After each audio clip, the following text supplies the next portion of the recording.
Hello children. In the lesson The Ship of the Desert from class 3rd English NCERT, we have learned camels are called a ship of the desert because of their ability to survive in the desert climate and also the speed they have when walking. They carry very big loads from one side of the desert to the other. Camels walk 4 kilometers per hour through the hot desert. They can go like this for 3 weeks without water. Let us see the new words of this lesson. First one is ship of the desert, miles, king of the forest, sand, thorns. You have to write 2 times these new words. Now, their meanings and example sentences. First one is ship of the desert means another name for a camel. Example sentences. Camel is known as the ship of the desert. The ship of the desert is usually brown in color. Next word is miles. Miles means a very long way. Example sentences. My house is 15 miles away from the river. The place is miles away from here. Now the next word, king of the forest. King of the forest means another name for a lion. Example sentences. The king of the forest roars loudly. Everyone is scared of the king of the forest. Next word is sand. Sand means tiny grains of rock. Example sentences. We were walking on the sand of the beach. The sand is golden in color. Next word is thorns. Thorns means a small sharp pointed tip. Example sentences. A thorn is hurting my foot. The rose plant has thorns on it. तो ये आपको अपनी English copy में करना है. Example sentences आप अपने मन से भी लिख सकते हो. Try to do yourself. Okay. Now let us see the question answers. Reading is fun. Question 1 is why is the camel called the ship of the desert. Camel को शिप ऑफ द डेजर्ट क्यों बोला जाता है? Answer is the camel is called the ship of the desert because it can walk across the desert even on a hot afternoon. Although the sand burns, it is not bothered by it. The camel can walk over it very comfortably. Camel जो है बहुत अच्छे से walk कर सकता है desert में, चाहे कितनी भी गर्मी हो, कितनी भी दोपहर में गर्मी हो तब भी वो वॉक कर सकता है. चाहे सैंड कितनी भी बर्न कर रही हो, गर्म हो, पर उससे उसको कोई परेशानी नहीं होती है. वो बहुत ही आसानी से उस पर चल सकता है, कंफर्टेबली वो चल सकता है और वो एक जगह से दूसरी जगह लोड पहुंचाता है, जैसे जहाज पहुंचाता है. इसीलिए इसको शिप ऑफ द डेजर्ट कहा जाता है. Next question. For how many weeks can a camel store food in its hump. कितने वीक्स के लिए कैमल फूड को हम उसके हम्प में स्टोर करके रख सकता है? Answer is a camel can store food for 2 weeks in its hump. तो 2 वीक्स के लिए वो खाना स्टोर करके रख सकता है उसके हम्प में. Now the next question. What does the camel eat in the desert. Desert में कैमल क्या खाता है रेगिस्तान में? Answer is a camel usually eats thorny bushes in the desert. तो कैमल ज़्यादातर जो कांटेदार पौधे होते हैं डेजर्ट में, रेगिस्तान में, वो खाता है. और उसकी टंग जो होती है काफ़ी मोटी होती है, थिक होती है. इस वजह से उसको वो थॉर्न्स चुभते भी नहीं. और डेजर्ट में बस वही थॉर्नी बुशेस ही होती हैं खाने के लिए, बाकी ग्रीन प्लांट्स तो आपको दिखाई नहीं देंगे. तो डेजर्ट में कैमल इसी से अपनी भूख मिटाता है. Next question is choose the right answer. यहाँ पे कुछ ऑप्शन दिए, उसमें से आपको राइट आंसर चूज करना है. Name the ship of the desert. तो कौन सा है? लॉयन है, कैमल है, क्रैब है, tiger. Yes, camel is the ship of the desert. तो you have to tick on C option. Next is name the king of the forest. King of the forest किसे कहा जाता है? Lion को, monkey को, owl को, crocodile को. Yes, lion is the correct answer. तो लॉयन को हम टिक लगाएंगे. अब हम आगे देखते हैं. Next question is the feet of the camel are thick and padded, thick and fat, long and fat, thin and padded. तो कैमल के फीट कैसे होते हैं? थिक होते हैं और पैडेड होते हैं. तो उस पर हम टिक लगाएंगे. Now the next question. There are no rivers or lakes in. तो रिवर्स और लेक्स कहाँ पर नहीं होते हैं ये आपको ढूंढना है. प्लेन्स मीन्स मैदान में नहीं होते हैं, प्लेटूज में नहीं होते हैं, या माउंटेन्स में नहीं होते, या डेजर्ट्स में नहीं होते हैं. यस, आपको आंसर पता है. रेगिस्तान मतलब डेजर्ट्स में रिवर्स या लेक्स नहीं होते हैं. तो इस पे हम टिक लगाएंगे। Now the next question, at a time a camel can drink, एक बार में कैमल कितना पानी पीता है? Yes, option A is the correct option, 200 bottles of water. तो एक बार में वो 200 बॉटल पानी पीता है, तो हम इस पे टिक लगाएंगे। Next is a camel stores its food in its, camel अपना खाना कहाँ पे स्टोर करके रखता है? तो आंसर इज हम, है ना, स्टमक में नहीं रखता, ना लेग्स पे ना लिप्स पे, जो उसका हम्प बना हुआ होता है उस पे वो खाना स्टोर करके रखता है। So the answers are, first one is camel, second answer is lion, third question का आंसर है thick and padded, fourth question का आंसर है डेजर्ट, फिफ्थ क्वेश्चन का आंसर है 200 bottles of water and six question का answer है hump. Now the next question, word building. Make as many words as you can from within the given words. The first one is done for you. तो जो words दिए गए हैं उनको use करके आपको नए वर्ड्स बनाने हैं।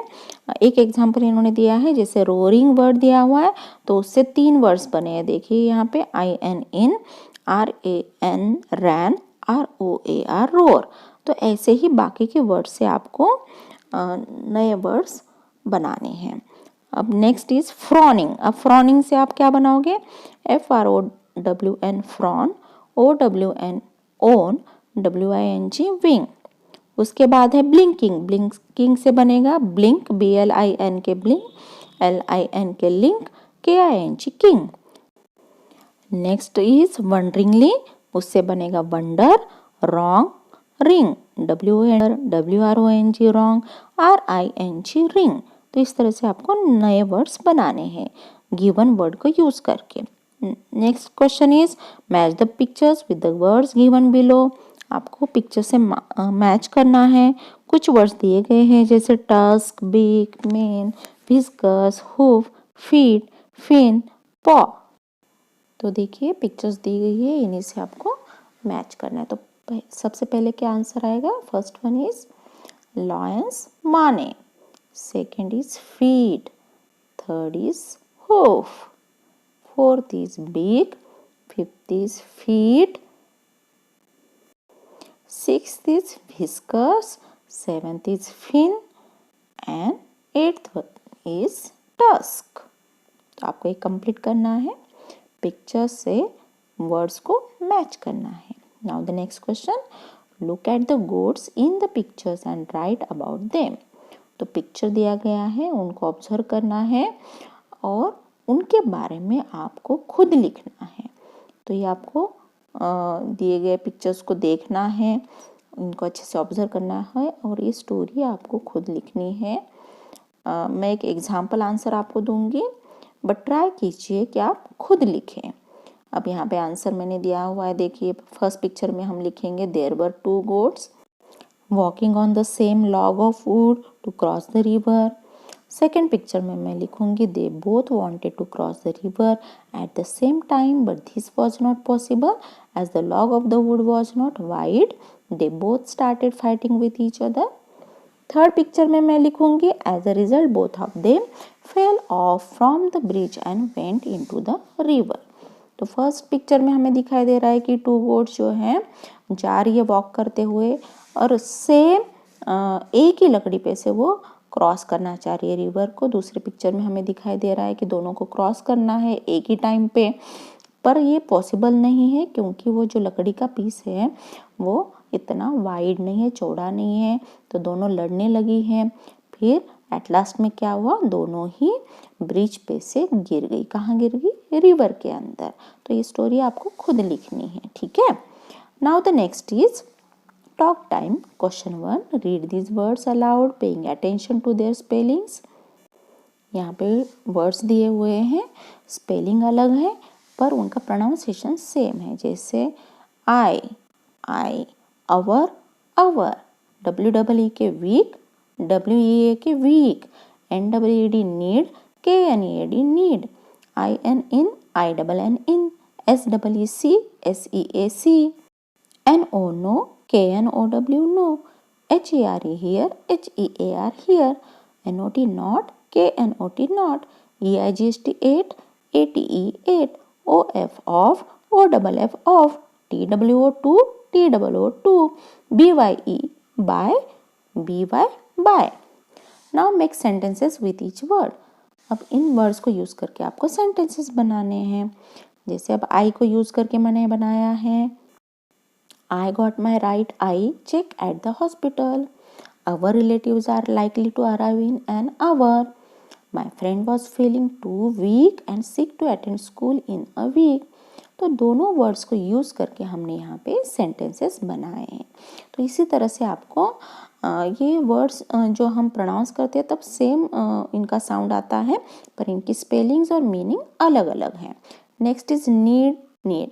माई younger sister needs help to knead the dove. In, the travelers were relaxing in the inn. See, I can see the vast sea from the top floor of my house. No one knows the correct answer to a difficult question. Next word is here. You can come and sit here to hear the speech clearly. Next word is not. I did not tie the knot in the cloth. Next word is ate. I ate my dinner at 8 o'clock last evening. Off. Please turn off the switch of the fan. तो हर sentence में दोनों words use किए गए हैं. Now the next is two. The two children are too young to go to the park alone. By. Nita was passing by my desk when she greeted me by. Now the team time. Question 1. Find out which animals live in icy cold region, hot wet regions and dry hot regions. तो आपको कौन से animals in cold wait और hot regions में रहते हैं वो find out करना है. तो जैसे आप लिख सकते हैं कोल्ड रीजन में पांडा और पेंगुइन रहते हैं, और हॉट वेट रीजन में स्नेक फ्रॉग रहते हैं, ड्राई हॉट रीजन में कैमल्स और स्नेक्स रहते हैं.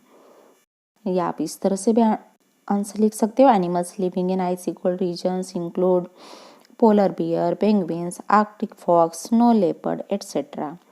Next is animals living in hot wet regions include fences foxes, sidewinder snakes, dung beetles, Mexican coyotes and thorny devil lizards. Animals living in dry hot regions include camels, ground squirrel, antelope, etc. So children, hope you understand all this work and complete all this work in your English copy. Okay students, bye, take care. Thanks for watching.